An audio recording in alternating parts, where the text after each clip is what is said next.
बिस्मिल्लाहिर्रहमानिर्रहीम अस्सलाम वालेकुम। नूरुल आपकी खिदमत में हाजिर है। आर्मी चीफ की तस्वीर पर पाबंदी लग गई है। उधर पीटीआई का बल्ला गुम हो गया है, वो उसे तलाश करने के लिए पेशावर हाई कोर्ट पहुंच गए हैं। क्या उन्हें वहां से बल्ला मिल सकेगा? और परवेज खटक ने इनकार क्यों कर दिया और किस चीज को इनकार कर दिया और उन्हें वो ऑफर दे कौन रहा है? और इलेक्शन आ रहा है, 44 डेज 44 दिन बाकी रह गए हैं। इलेक्शन आ रहा है और इलेक्शन के बाद मौजें लगने वाली हैं। तनख्वाहें डबल, बिजली मुफ्त, याशियां याशियां। ये सारी कहानी क्या है? तो जनाब, इलेक्शन आ रहा है, 44 डेज रह गए हैं। 8 फरवरी की तारीख है इलेक्शन की, जो कि काजी फाइज ईसा साहब के हुक्म के मुताबिक होने हैं। और अब तो लगता है कि होने हैं। अच्छा, वो बाकी सारी चीजें अपनी जगह चलती रहेंगी। आसिफ जरदारी साहब को भी अब लग रहा है कि इलेक्शन होने हैं, चूंकि उनका भी कहना यही है कि चीफ जस्टिस ने टाइम दे दिया हुआ है।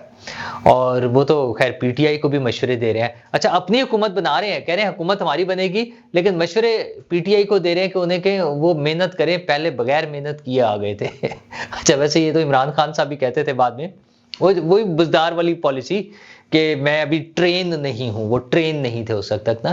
तो वो ट्रेनिंग जो है या ट्रेंड होने में टाइम लगता है। और खान साहब खुद भी उन्होंने कई मरतबा कहा, इलेक्शन से पहले कहते थे कि बगैर ट्रेनिंग के नहीं मिलना चाहिए। पिछला इलेक्शन जब हार गए थे 2013 का, अच्छा हुआ हमें नहीं हुकूमत मिली, हम ट्रेन नहीं थे। जब इलेक्शन हो गए, हुकूमत मिल गई 2018 वाले, जैसे भी मिली, तो उसके बाद पहले तो बड़ी तैयारियां थी, 100 दिन में ये और इतने में ये और मेरी टीम है और वर्ल्ड क्लास टीम बनाई हुई है, ब्ला ब्ला ब्ला। और बाद में कहते थे हमें जरा तजुर्बा नहीं था ना। तो खैर बहरहाल वो तो करते रहे हैं, लेकिन बिलावल भुट्टो साहब बड़े कॉन्फिडेंट है और उनका ख्याल है कि उनके पास बहुत तजुर्बा है, वो ये काम कर लेंगे। और वो बड़े बड़े ऐलानात कर रहे हैं। एक तो 18वीं तरमीम के मुताबिक जो वजारतें खत्म होनी थी वफाक से, उनका ख्याल है कि वो वजारतें खत्म कर देंगे और 17 वजारतें, 17 मिनिस्ट्रीज जो हैं वो खत्म कर देंगे और उससे 300 अरब रुपए बचाएंगे। और उस 300 अरब रुपए से लोगों को सपोर्ट मिलेगी, जिसमें किसान कार्ड होगा, नौजवान कार्ड होगा और दीगर चीजें। और 300 यूनिट तक बिजली मुफ्त मिलेगी गरीबों को। अच्छा, ये हमजा शहबाज ने भी एक दफा तजर्बा किया था, उन दिनों अदालत के भी इश्यूज आए, लेकिन बहरहाल ये डूएबल इसलिए है कि हमारे हमसाए में दिल्ली के वजीर आला जो हैं केजरीवाल, वो ये तजर्बा कर चुके हैं इंडिया में। इसलिए अगर पाकिस्तान में भी ऐसा होता है, और अच्छा, सब्सिडाइज करना चीजें लोगों के लिए, गरीब लोगों के लिए, कम मरात याफ्ता तबके के लिए कोई भी सहूलतें देना, ये बिल्कुल मुमकिन है। दुनिया भर में ऐसा होता है। हमारे यहाँ भी पहले बेनज़ीर इनकम सपोर्ट प्रोग्राम और कुछ और दीगर ऐसे इशू मामलात हैं जिसपे हम लोगों को सपोर्ट मिली है, लोगों को हुकूमत की जानिब से। तो ये भी मुमकिन है अगर इस तरह से किया जा सकता है। उसके साथ साथ उनका ख्याल है कि 1500 अरब रुपए की सब्सिडी देंगे, अगेन जाहिर है जिसका फायदा डायरेक्टली लोगों को मिलेगा, और तनख्वाहें डबल कर देंगे। अच्छा, पीपल्स पार्टी को वैसे ये एजाज हासिल है कि वो अपने दौर में सरकारी मुलाजमों की तनख्वाहें बढ़ाने के हवाले से ज्यादा एक्टिवली काम करते हैं।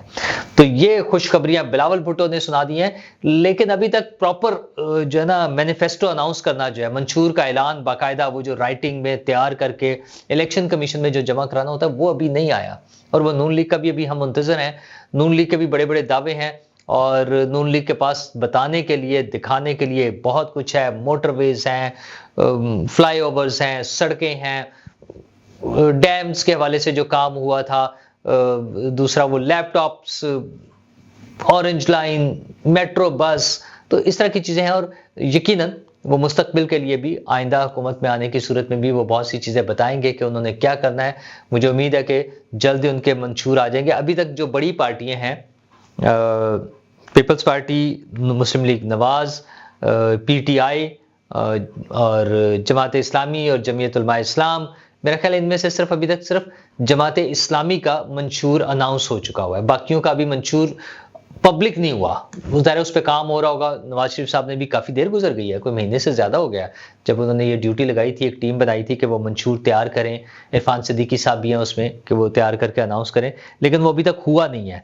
तो और पीटीआई का तो हाल ही मुख्तलिफ है, आपको पता है। उन बेचारों का तो यही नहीं पता कि चेयरमैन कौन है, बल्कि जो इलेक्शन कमीशन ने लिस्ट इशू की है पॉलिटिकल पार्टीज की, 175 पॉलिटिकल पार्टीज हैं, 175, मैंने पहले भी आपसे बात की थी, तो उनका कोई चेयरमैन ही नहीं है। अच्छा, जब चेयरमैन कोई नहीं है तो टिकट कौन देगा? जब टिकट नहीं देंगे तो इलेक्शन सिंबल किसको मिलेगा? फिर आजाद उम्मीदवार के तौर पर यूं अभी बड़े खुश हो रहे हैं कि उनके सबसे ज्यादा कैंडिडेट्स ने कागजात नामजदगी जमा कराए हैं, 2400 समथिंग। लेकिन मसला ये कि वो इसलिए भी था कि उन्हें डर था कि जो नंबर 1 पर है वो भी पकड़ा जाएगा, जो नंबर 2 पे है वो जेल में है, जो नंबर 3 पर है वो मफरूर है, इश्तहारी है। तो उससे आगे जो है उनमें से भी कोई 9 मई के केसेस में है, कोई किसी केस में है, तो 5-6 लोगों के एक-एक हलके पे जमा करा दे कागजात, तो उन्होंने करा दिए हैं। इस वजह से उनके टोटल नंबर ऑफ कैंडिडेट्स जो हैं नॉमिनेशन पेपर्स की हद तक वो यकीनन सबसे ज्यादा हो सकते हैं। और लेकिन उसका फायदा नहीं होगा अगर अच्छा उन मेजॉरिटी के कागजात अगर मंजूर हो जाते हैं, तो अब ये कौन करेगा डिसाइड कि किसने बैठना है और किसने इलेक्शन लड़ना है? विड्रॉ कौन करेगा? बहुत से लोग जो इलेक्शन से विड्रॉ नहीं करेंगे, खास तौर पर इलेक्शन सिंबल बल्ला ना मिलने की सूरत में। मैं आपसे पहले भी डिस्कस कर चुका हूं, फिर वही 5-6 लोग एक एक हलके में होंगे, हर एक ने अपने पोस्टर पर, अपने बैनर पर इमरान खान साहब की तस्वीर लगाई होगी और हर कोई लोगों को यही कह रहा होगा कि मैं इमरान खान का सिपाही हूं, मैं इमरान खान का शेर हूं, आप मुझे वोट दें, ये सीट जो है मैं जीतकर इमरान खान साहब के साथ हूंगा। और अगर एक हल्के से 5-6 लोग पीटीआई के इलेक्शन लड़ रहे होंगे तो फिर आप सोच लें कि उनका क्या हश्र होगा। लेकिन बल्ले का निशान बड़ा ही अहमियत का हामिल है। हबीब अकरम साहब तो कह रहे हैं ना कि इमरान खान खुद निशान है। अच्छा वो कुछ लोग उस पर एतराज कर रहे हैं मेरी बात पर भी, उनको तो जो जिसने जो कहना है कहते ही हैं, मेरी बात पर भी। मसला ये कि इस तरह की बातें वो ब्रांड बना के, मैंने उसके साथ पूरी एक तमहीद बांधी थी, बताया था कि पहले कहा जा रहा था हर चीज पे कि वो इमरान खान कामयाब हो गया, उसका हर वो डिजास्टर, हर वो नेगेटिव स्टेप जिसका पार्टी को, पाकिस्तान तहरीक इंसाफ को और इमरान खान साहब को नुकसान हुआ है, उनके चाहने वाले कहते थे देखा क्या छक्का मारा है खान ने, क्या कमाल कर दिया, लोगों को उड़ा के रख दिया है। और बाद में पता चलता था कि वो खुद उड़ जाते थे। तो मेरा ख्याल है ये भी वो जो ना कि इमरान खान खुद ही इंतखाबी निशान है, उसका भी हाल वही कुछ होगा जो बाकी केसेस में हुआ था। मैं उस सेंस में कह रहा था। बहरहाल बल्ले का निशान ढूंढते ढूंढते पीटीआई पेशावर हाईकोर्ट जा रही है। क्या पेशावर हाईकोर्ट से उन्हें बल्ले का निशान मिल जाएगा? गुम नहीं हुआ है, वो खत्म हुआ है, इलेक्शन कमीशन ने खत्म किया है। अच्छा, मुझे वैसे पर्सनली लगता है कि ये पेशावर हाईकोर्ट की जुरिस्डिक्शन नहीं है। उसके लिए एक सूत्र वो बन रहा है कि वहां पर इलेक्शन हुए थे, चूंकि एक जगह पर उन्होंने इलेक्शन करे थे ना सारे। तो बहरहाल पेशावर हाईकोर्ट जाएंगे, क्या पेशावर हाईकोर्ट उन्हें फौरन कोई रिलीफ मिल जाएगी उन्हें वहां से? और क्या वो रिलीफ ऐसी होगी कि इलेक्शन कमीशन भी फौरन सरेंडर कर दे? क्योंकि मुझे लगता है कि इलेक्शन कमीशन की पावर जो है वो हाई कोर्ट के बराबर है वो भी। तो ये एक डिस्प्यूट रहेगा, बातें आगे चलेंगी, इतनी जल्दी ये मसले हल होने वाले नहीं हैं। और अगर इंतखाबी निशान बल्ला ना मिला तो काफी मुश्किल में आ जाएंगे। और नहीं मिलना इसलिए भी कि मुझे लगता है ये कुछ और कहानियां भी चल रही हैं। परवेज खटक साहब ने कहा है कि मुझे बल्ला इंतखाबी निशान मिलने की ऑफर हुई थी कि आप ले लें और मैंने इनकार कर दिया। अच्छा, अब ये बात बिल्कुल अलग है कि उन्होंने इनकार क्यों किया, उसके पीछे क्या साइंस है। लेकिन पहला क्वेश्चन तो ये बनता है कि उन्हें ये ऑफर किसने की थी? आई एम श्योर कि इलेक्शन कमीशन ऐसा काम नहीं करने वाले कि इलेक्शन कमीशन ने उन्हें जाकर ऑफर की हो कि जनाब सर आप आए और आप बल्ले का इंतखाबी निशान ले लें, ये मुश्किल है।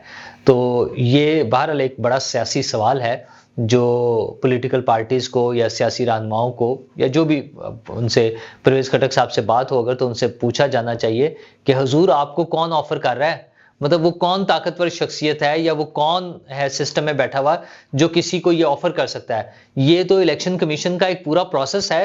अभी इलेक्शन, अभी तो ये इनकार हुआ है उन्हें, क्या उससे पहले उन्हें ऑफर हो चुकी थी? या अगर उसके बाद भी हुई है तो उन्हें क्यों ऑफर हुई है? क्या उन्होंने बल्ले का निशान अप्लाई किया हुआ है?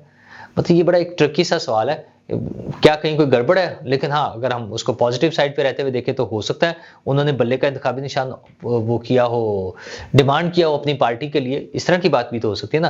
पर ये भी 12-13 जनवरी तक ये मामला चलते रहेंगे, उसके बाद फिर हतमी सूरत हमारे सामने आ जाएगी। परवेज खटक साहब का कहना यह है कि वो बड़े मजबूत पोजीशन में है, सारा कुछ वही कर रहे थे, हेल्थ कार्ड भी उन्हीं का प्रोजेक्ट था। इमरान खान साहब तो किसी की सुनते ही नहीं थे, बल्कि उन्हें बता दिया है कि इमरान खान साहब की छुट्टी होने की वजह भी बता दी। उनका इमरान खान साहब किसी की बात नहीं सुनते थे, अपनी मर्जी करते थे। और उन्होंने, इमरान खान साहब ने उनको भी ऐसे ही ट्रीट किया जो उनको लेकर आए थे।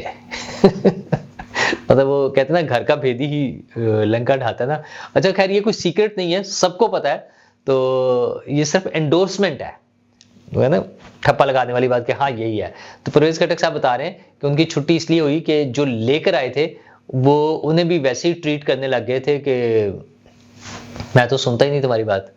अच्छा, लेकिन ये बाद की बात नहीं, ये तो पहले ही हो गया था। ये कहानी हम आपको सुना चुके हैं कि इलेक्शन रिजल्ट आने के बाद बाजवा साहब और फैज़ हमीद साहब मिलने गए इमरान खान साहब से। तो पहले तो उन्होंने बड़ा लंबा इंतजार कराया उन्हें, वो दोनों बाहर बैठे रहे, और फिर जब मुलाकात हुई तो उन्होंने कहा, हाँ बाजवा क्या हाल है? और फैज़ की तरफ देखकर कहा, जन फैज़ की तरफ, तुम सुनाओ फैज़, तुम्हारा क्या हाल है? तो ये दोनों के लिए सरप्राइजिंग था। अच्छा, ये नॉर्मल हालात में बिल्कुल ठीक है। आर्मी चीफ और DGISI दोनों का बॉस होता है वजीर आजम, और वो टू बी प्राइम मिनिस्टर थे जब ये प्लान हो गया, इलेक्शन अनाउंस हो गया, तो रिजल्ट अनाउंस हो गया, तो समझे वो बॉस ही थे, वही प्राइम मिनिस्टर बनने जा रहे थे। और उन दोनों को तो खुसूसन बहुत अच्छी तरह पता था, सारी चाल उन्होंने चली थी, लेकिन यही गेम थी कि वो जो चाल चलने वाले थे उनका ख्याल ये था कि वो लेकर आए हैं, और फैक्ट भी यही था कि वो लेकर आए थे। खान साहब अपने बलबूते पर, अपने जोर पर तो आए नहीं थे इलेक्शन जीतकर, वो तो लेकर आए थे। और फिर ना सिर्फ उनको इलेक्शन जिताया गया था, उसके बाद भी उनकी सीटें पूरी नहीं थी, तो जोड़ तोड़ करके MQM को मिलाना है, बाप को मिलाना है, किस किस को साथ लेकर आना है, वो सारा कुछ भी तो वही कर रहे थे ना। तो वो दोनों असल में तो बॉस वो बने हुए थे। अदरवाइज पेपर्स में, कानून के मुताबिक, रूल्स के मुताबिक for sure prime minister boss होता है, और वो कह सकता है कि हाँ भी क्या हाल है, मतलब बीइंग बॉस वो ये टोन इस्तेमाल कर सकता है। लेकिन फैज हमीद और बाजवा को बुरी लगी थी, क्योंकि फैज हमीद और बाजवा दोनों का ख्याल ये था कि वो बॉस है, क्योंकि वो असल किंग मेकर है, उन्होंने बनाया इसको, इमरान खान को। वहीं से खराब हो गया था। तो अब जो बता रहे हैं परवेज खटक साहब, वो भी ठीक बता रहे हैं कि वो बात नहीं सुनते थे किसी की, या ये इंप्रेशन दे रहे थे कि अब मैं बॉस हो गया हूं। तो जब उन्होंने ज्यादा किया लाने वाले बॉसेस के साथ, तो फिर बॉसेस की मर्जी, वो तो वैसे भी उन्हें बड़ा बॉस मानते थे ना, कि जनाब, खैर चले, अब वो पुरानी स्टोरीज हो गई, उनको छोड़ देते हैं। लेकिन आर्मी चीफ की जब बातें हो रही हैं, तो आर्मी चीफ उधर गए हैं, क्रिसमस की तकरीब उन्होंने अटेंड की है, खुद गए हैं। अच्छा, बड़ा पॉजिटिव जेस्चर है कि आर्मी चीफ खुद वहां पर गए हैं, और जाहिर है कि बराबर हकूक हैं और उनका बड़ा रोल है हमारे मुल्क की तरक्की में, क्रिश्चियन कम्युनिटी का, ये सारी बातें बिल्कुल ठीक हैं। हमारे यहाँ जब हम पाकिस्तान से बाहर होते हैं, पाकिस्तानी किसी भी दूसरे मुल्क में, तो हम चाहते हैं कि हमें इक्वल राइट्स मिले, हम वहाँ के बराबर के शहरी बन जाएं, और बनते भी हैं। वो रेजिडेंस परमिट मिल जाता है लोगों को, फिर जब पासपोर्ट्स मिल जाते हैं, नेशनैलिटी मिल जाती है, तो हम लोग, वो लोग जो यहाँ से जाते हैं, वो ऐसे ही ट्रीट करते हैं कि वो उस मुल्क के शहरी हैं। तो क्रिश्चियन कम्युनिटी जो कि हैं ही पाकिस्तानी प्योरली, वो बराबर के शहरी हैं। प्रॉब्ली शायद ये फर्स्ट टाइम हुआ है कि आर्मी चीफ ने पार्टिसिपेट किया। आई एम सॉरी, मैं ये चेक नहीं कर सका, मुमकिन है इससे पहले भी कोई गए हों, लेकिन बहरहाल ये एक बड़ा पॉजिटिव जेस्चर है, खुसूसन पाकिस्तान में, जहां पर इंतहा पसंदी के हवाले से बहुत से वाकयात हो चुके हैं, और कुछ अर्सा पहले तक भी ये होते रहे हैं, और क्रिश्चियन कम्युनिटी के साथ भी कई मरतबा ऐसे वाकयात हो चुके हैं इंतहा पसंदी के। तो उसमें आर्मी चीफ का बहुत मुस्बत ये एक इक़दाम था। हमारे वज़ीर आज़म भी इस हवाले से बड़े पॉजिटिव हैं, उन्होंने भी जो खिताब किया 2 रोज़ कबल, उस हवाले से भी देखा जाए तो ये दोनों के हवाले से ये बड़ी पॉजिटिव चीज़ें हैं। लेकिन एक काम और हुआ है, वो DGISI ने तो खुद पाबंदी लगाई थी ना कि मेरी तस्वीर नहीं छापनी, आर्मी चीफ की तस्वीर पर पाबंदी लग गई है। और वो तो पाबंदी कहाँ लगी है? वो है इलेक्शन कैंपेन में। इलेक्शन कैंपेन में हमारे यहाँ एक रिवायत है कि बहुत से लोग, खुसूसन छोटे शहरों में, जो मेट्रोपॉलिटन शहर हैं, वैसे तो वहाँ पर भी होता है, इस्लामाबाद में भी देखे हुए मैंने, लाहौर में भी देखे हुए, लोगों ने अपने तशहीरी मुहिम जो होती है, बोर्ड्स और बैनर्स और जो बड़े बड़े बिल बोर्ड्स वगैरह लगे होते हैं, खुसूसन वहाँ पर आर्मी चीफ की तस्वीरें अपने साथ लगाई होती हैं। तो वो इंप्रेशन लोगों को ये दे रहे होते हैं कि हम इनके साथ हैं और ये हमारे साथ हैं।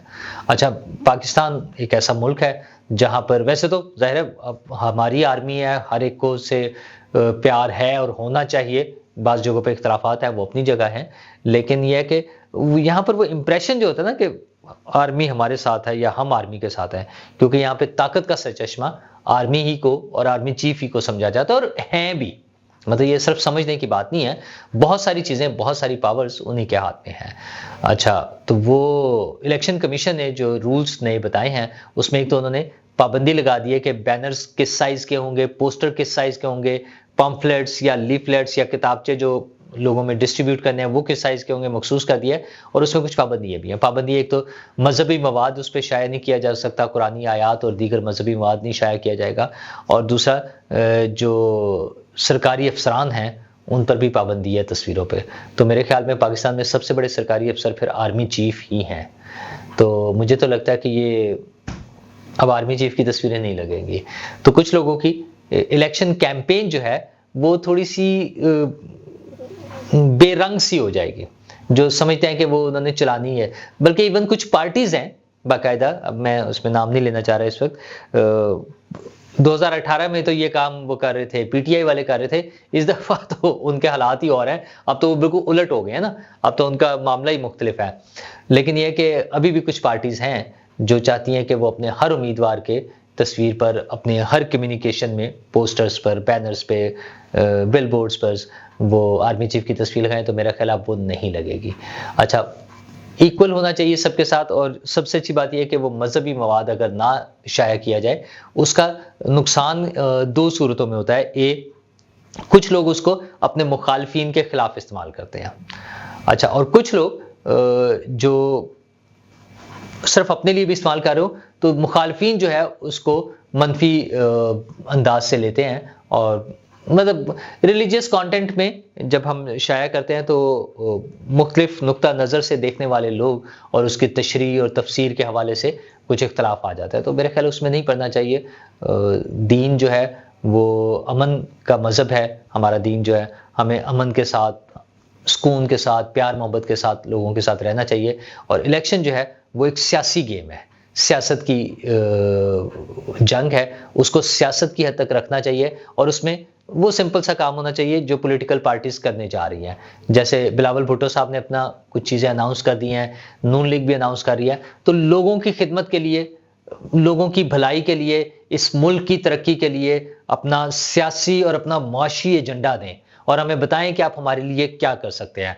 लोग निकलेंगे, लोग आपको वोट देंगे, आप उनका ट्रस्ट जो है वो स्ट्रेंथन करें, सियासतदानों पर और सियासत पे मजबूत करें कि जी हम आपके लिए कुछ कर सकते हैं, करके दिखाएं। लोग फिर आपके साथ हैं, फिर जिंदाबाद के नारे लगेंगे, फिर वोट डालेंगे, फिर हुकूमत बनेगी और फिर हम देखेंगे कि आप क्या करते हैं।